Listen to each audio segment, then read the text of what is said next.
Bismillahirrahmanirrahim. Assalamualaikum warahmatullahi wabarakatuh. Today we're going to have another lesson. But before that, let us reciting 5 surah and also doa before belajar. First surah, surah Al-Fatihah, surah Taha ayat 1 hingga 5, surah Al-Insyirah, surah Al-Kafirun, surah Al-Ikhlas, dan penutupnya doa sebelum belajar. أعوذ بالله من الشيطان الرجيم. بسم الله الرحمن الرحيم. الحمد لله رب العالمين الرحمن الرحيم مالك يوم الدين إياك نعبد وإياك نستعين اهدنا الصراط المستقيم صراط الذين أنعمت عليهم غير المغضوب عليهم ولا الضالين.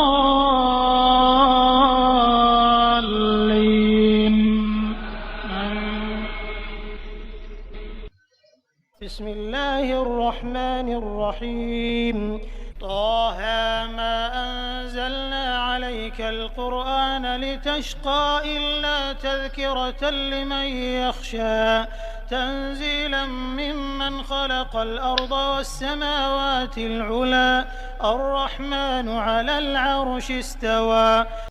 بسم الله الرحمن الرحيم ألم نشرح لك صدرك ووضعنا عنك وزرك الذي أنقض ظهرك ورفعنا لك ذكرك فإن مع العسر يسرا إن مع العسر يسرا فإذا فرغت فانصب وإلى ربك فارغب.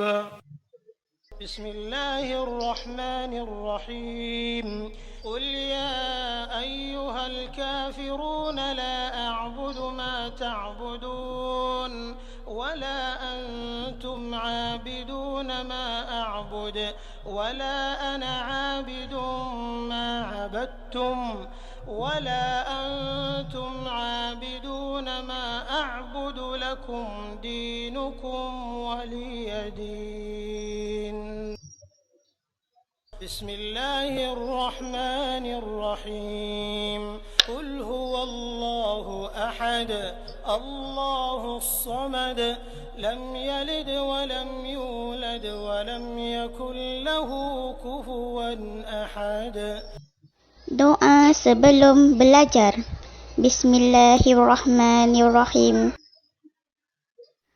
Allahumma ftah alaina hikmataka wanshur alaina min hazaini rahmatika ya arhamar rahimin.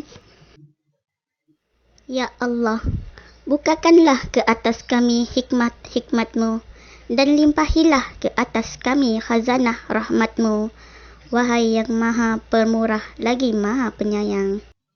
Rabbi shrah li sadri wa yassir li amri wahlul 'uqdatam min lisani yafqahu qawli. Ya Rabbku, lapangkanlah untukku dadaku, dan mudahkanlah untukku urusanku, dan lepaskanlah kekakuan dari lidahku, supaya mereka mengerti perkataanku. Amin. Okay. Now, can you please prepare yourself with your notes, page 19 and 20, and your worksheet 1.4, the new worksheet that I given to you in your HPL. And the topic that we're going to learn for today's lesson will be direct proportion. Here are the keywords that you're going to see in this topic. The first one, proportion. When we talk about proportion, actually, we are talking about ratio. The second one, direct. Proportion, we have two types of proportion, direct proportion and also inverse proportion. But this year, inverse proportion will be carried forward to your upper level and you will only learn direct proportion. Here are the relevant topics. First one, equivalent ratio And the second one, this topic needs your skills in doing cross multiplication. Quantities that increase or decrease in the same ratio are said to be in direct proportion with each other. Maksudnya di sini, in this direct proportion, we are going to have two quantities, okay? If quantity 1 increasing, the quantity 2 also increasing. But if the quantity 1 is decreasing, your quantity 2 also decreasing. Now, example 1. You can refer this example 1, page 19 of your notebook. I just explain this one so that kamu paham. Walaupun dadakan dicatat senato, tapi dengar bisa-bisa dan pahami.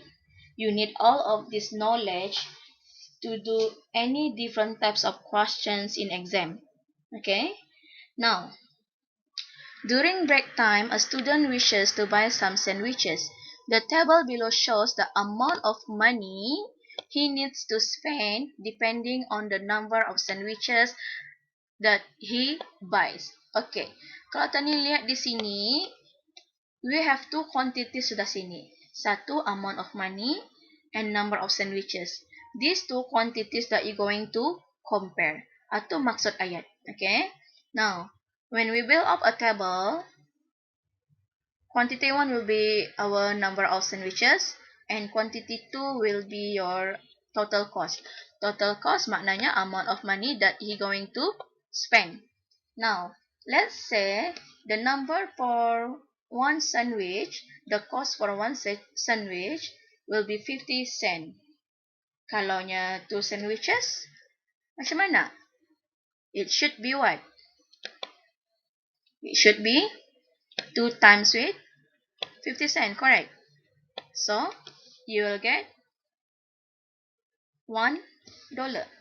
Kalaunya 3 times 50 cent, right? 3 times 50 cent, the cost will be $1.50, and so forth. Okay? Boleh paham sekatnya? Ini huraian saja, susah menerangkan saja supaya kamu lebih memahami topik ini. Now, coba tani lihat dari information ini. Kalau tani lihat di sini, number of sandwichesnya ni bertambah, total costnya pun akan bertambah. Dalam arti kata lain, semakin banyak dibalik, semakin banyak usin keluar. Atau bahasa kata ni. Okay? Ingati saja, semakin banyak tani balik, semakin banyak usin keluar. Atau tak maknanya, banyak dibalik, banyak akan dibayar. So, that means both quantities are increasing. Dua-dua increasing. So, ini types of direct proportion. Sama juga kalaunya dua-dua decreasing, itu tandanya hintnya untuk direct proportion. You must know about this by now, sebab nanti kamu akan belajar direct proportion in your upper level. Pahami tiap benar-benar direct proportion ini masa ni. Jangan dilalaikan. Now, in this slide, apa yang akan saya lihatkan arah kamu? Kamu lihat yang magicnya sini, kalaunya 2 sandwiches, ia $1. Kalaunya 4, double jadi $2. Kalaunya 6, triple jadi $3. Now, kalau tani relate to your equivalent ratio ni dari darjah 6 kamu sudah belajar ni. Ada je student yang sudah mahir menggunakan, that is good. Mana yang belum itu, so make sure you understand apa maksud equivalent ratio ni. Okay? Now, kamu lihat kalaunya 2 tadi $1. Ini informationnya. Okay?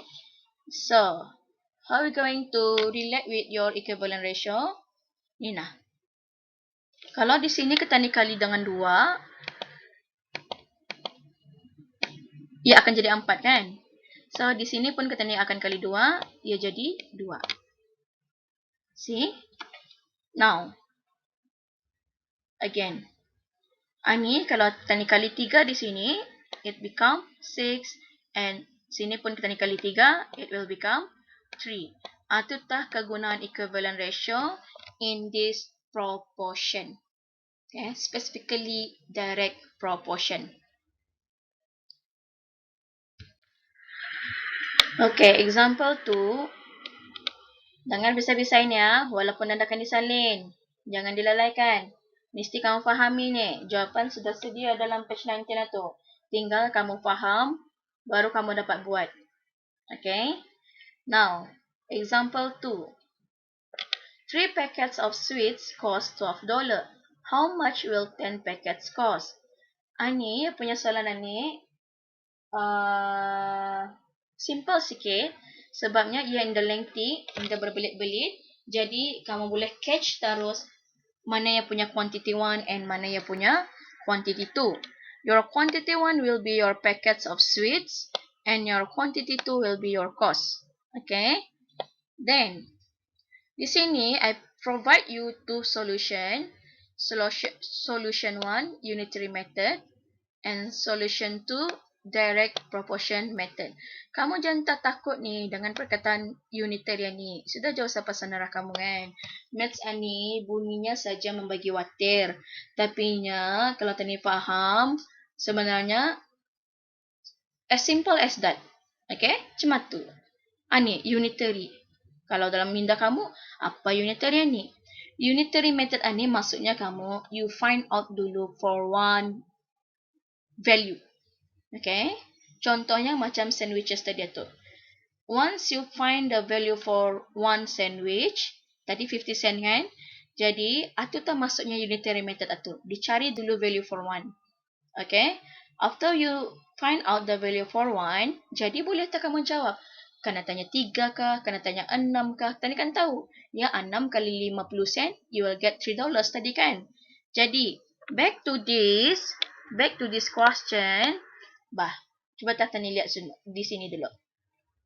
Step 1, macam yang saya cakap tadi, find the value for one packet. Di sini, kita ni ada one line of statement saya sini. One line of statement itu masuk saja ni na satu ayat ni. Ini masuk saja. Okay. Complete statement. Kalau 3 katanya, kalau katanya 3 paket, harganya RM12. Okay. Jadi, how to find value for one packet? 3 paket, harganya RM12. Jadi, kalau 1 paket, 12 divided by 3. Faham ya macam mana dapat 12 divided by 3 ya? 1 kali 12 bahagi dengan 3. And the cost for one packet will be $4. Once kamu dapat value for one packet ini, dapat tak kamu mencari harga untuk 10 packets? Jadinya, one packet sudah $4. 10 packets, $40. So, your answer is $40. Double line your final answer. Solution 2. Solution 2 ini pun kamu, actually, it's not that new to you. Selalu je tani guna, selalu je kamu guna ni dalam membuat solutions for your word problems. Tapi ini saya explain lagi lah supaya kamu lebih jelas. Now, let cost of 10 packets be X. Kita ni dah kan tahu. Cost for 10 packets ni tadi dah tahu. And let it will be X. Jangan tak susah-susahkan diri mikirkan S, mikirkan O, mikirkan alfabet-alfabet yang pelik-pelik. Okay, yang penting jawapannya. Alright? Now, ini kamu mesti ingat ratio without unit. Tidak boleh tani buat di sini packets. Ni, tidak boleh di sini tani buat packets, di sini price. Kalau kamu nak mau salah, buat di atasnya. So, here we going to compare the packets and also the packets and also the price. Okay? Now, kalau katanya di sini,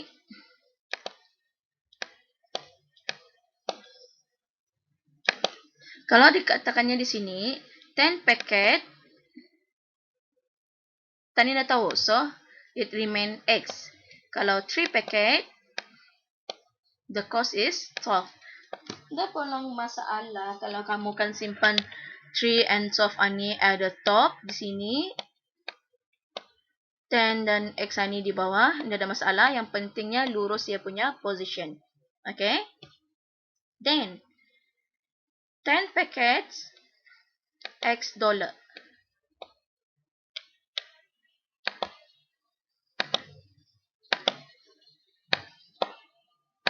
So, 3 packets, you are given $12. Macam mana tadi kamu mencari ni? Using your cross multiplication. Okay? Cross multiplication. Nah, up to here. Di sini ni. Ada part yang kamu dah faham? Kalau ada part yang kamu dah faham, tanya. Okay? Bertanya. Now, 3x equal to 10 times 2, ani 10 kali 2, ani 3 kali x, atau maksudnya. Okay? So, 3x, 120, your x, 120 divided by 3, then you will get $40. Apapun method kamu, solution 1 kah, solution 2 kah, apapun method kamu, ia punya jawapan mesti sama. Okay? Lihat sini. Sini 40, and di sini also need to be 40. Now, jelas sudah tuah penerangan untuk page 19 tuah. Sekarang, example 2 in your page 20. Terdouble dia punya example 2 ni. Tapi tidak apa-apa. Jelas sudah jelasan tu soalannya. Example 2, a bus requires 20 liters of petrol to travel 280 km. Find the amount of petrol required for the bus to travel 70 km. I want you to try this question first before I share my answer. Now, 2 minutes from now.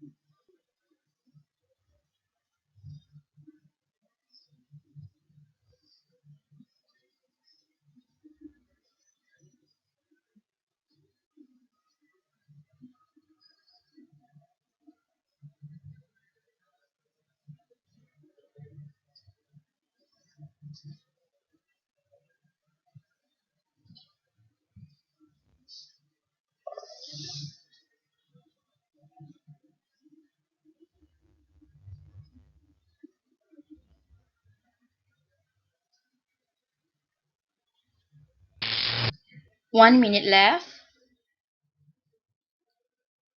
Buat awalannya, jangan membuyuk. Yang lalai-lalai kan. Ustazah akan minta lagi ni notes kamu ni.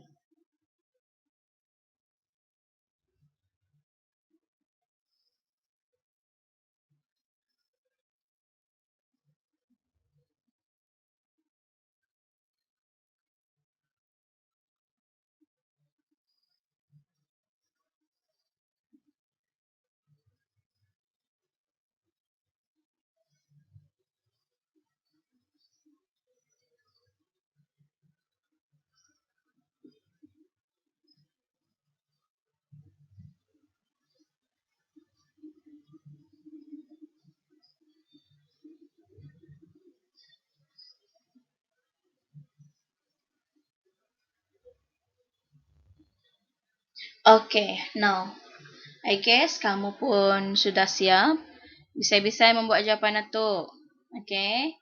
Notes kamu juga. Kamu yang akan revise. Now.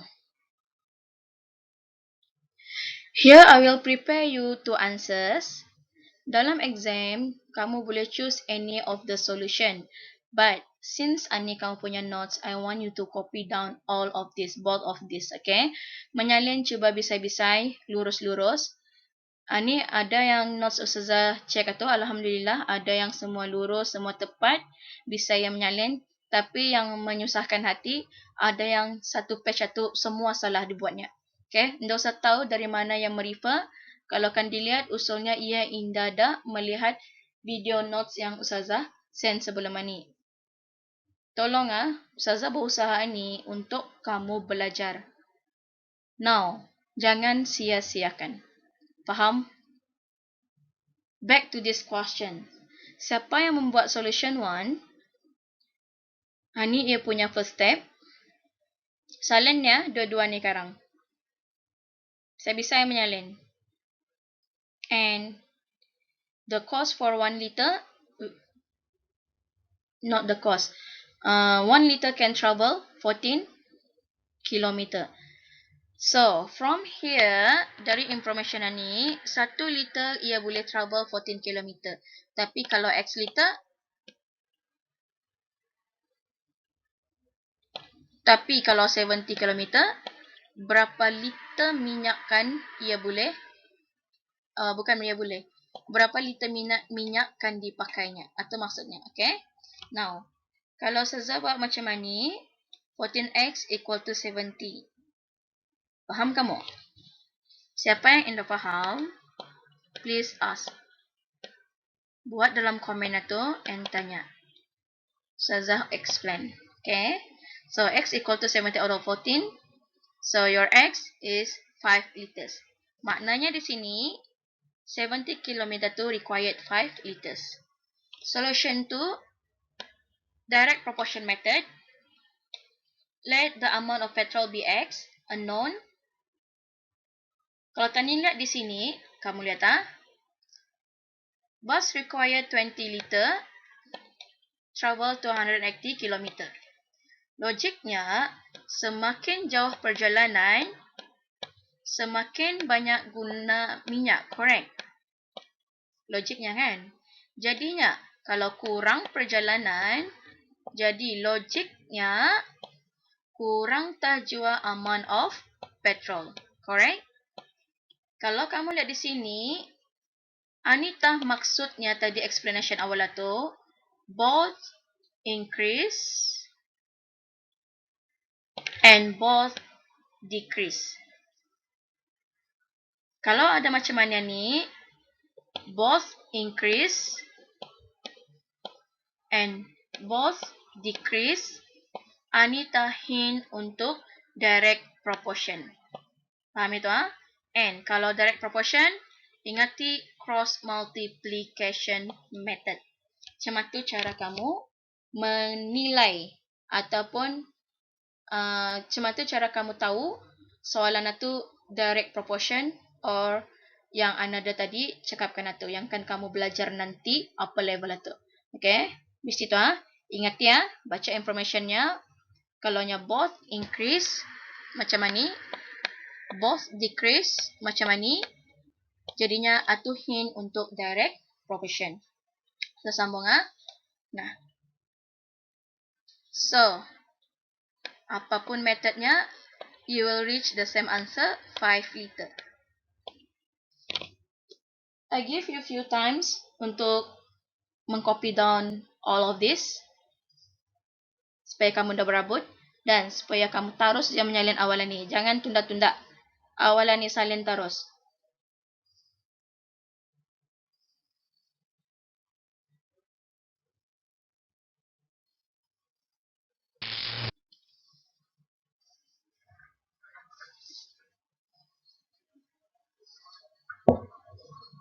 Saya bisa menyalin, jelas-jelas. Tidak faham bertanya. Simpan dalam komen itu soalan kamu itu. Yang diam-diam.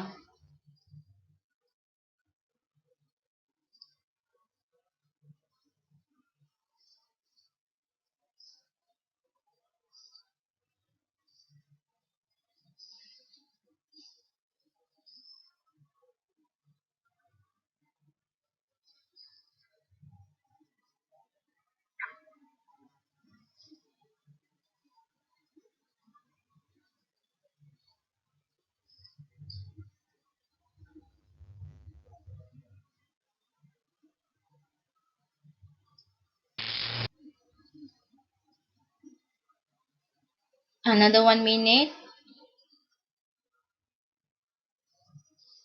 Yang tadi kasih bisa-bisa menyalin.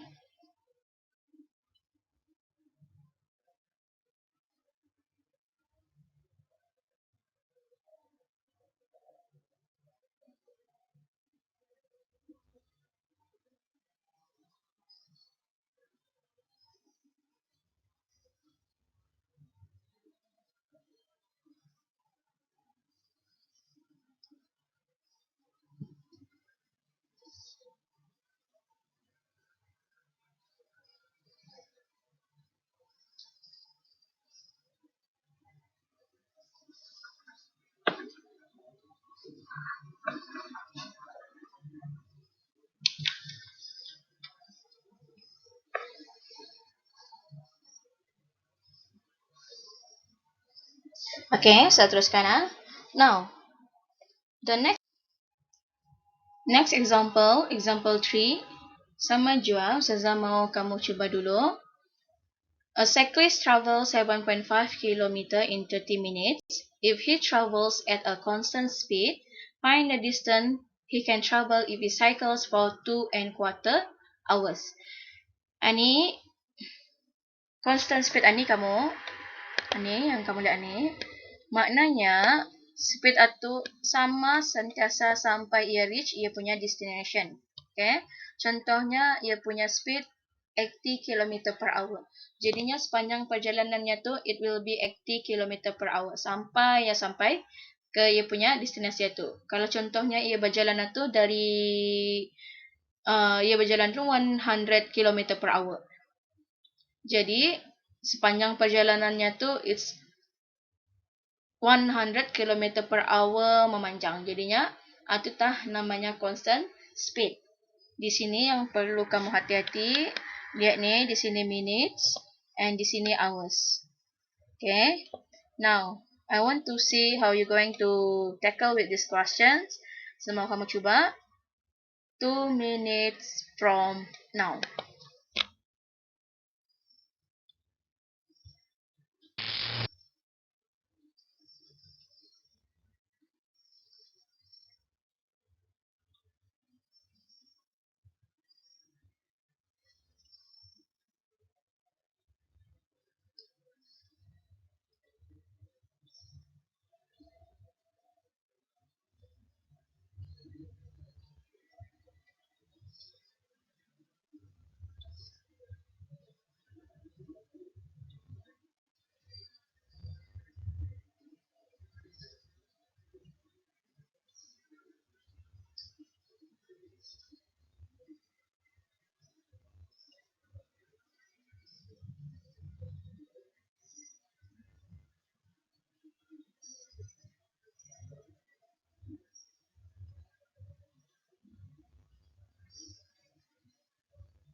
One minute left.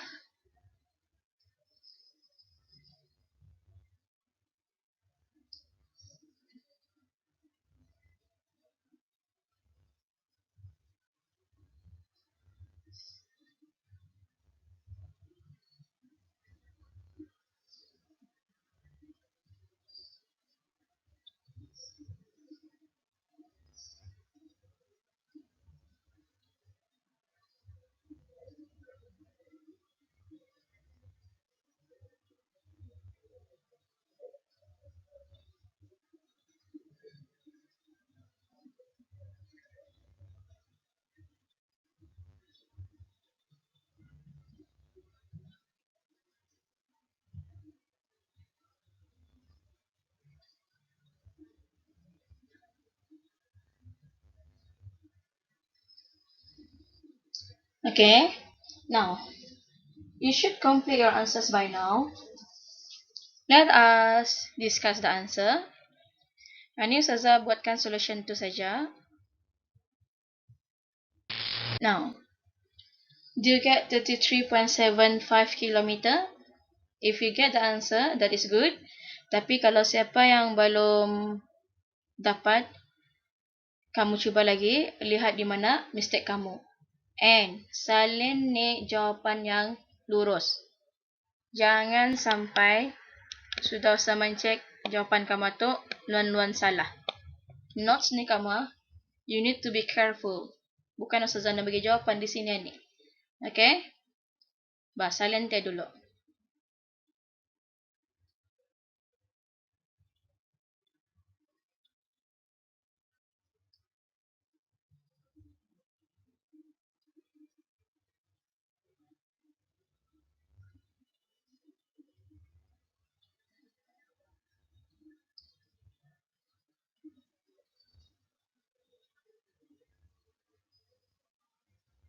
Okay, with this example, habis dah sudah kita ni punya notes about direct proportion tu. Now, siapkan notes ni and ini baru 30 minit. Kita ni ada 2 jam dengan tinggal 1 jam setengah.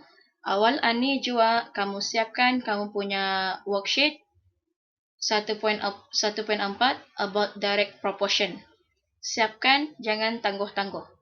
And hari ini jua Ustazah mau kamu gambar dan kamu hantar mengikut arahan Ustazah seterusnya. Jangan sampai Ustazah balik-balik menagih. Faham? Ustazah ulang Jangan sampai Ustazah balik-balik menagih. Ingat itu And selepas sudah settle ni, insyaAllah Ustazah akan post ia punya test very soon. With that, thank you class and Assalamualaikum warahmatullahi wabarakatuh. Tani sudahi dengan doa selepas ini.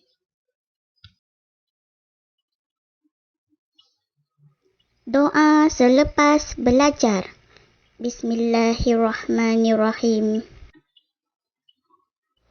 Allahumma inni astaudi'uka ma 'allamtani fardudhu ilayya inda hajati ilaihi wala tansani ya rabbal alamin.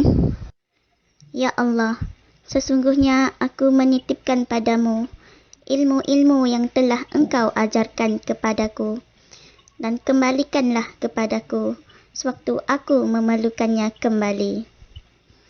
Dan janganlah engkau lupakan aku kepada ilmu itu, wahai Tuhan yang memiliki semesta alam.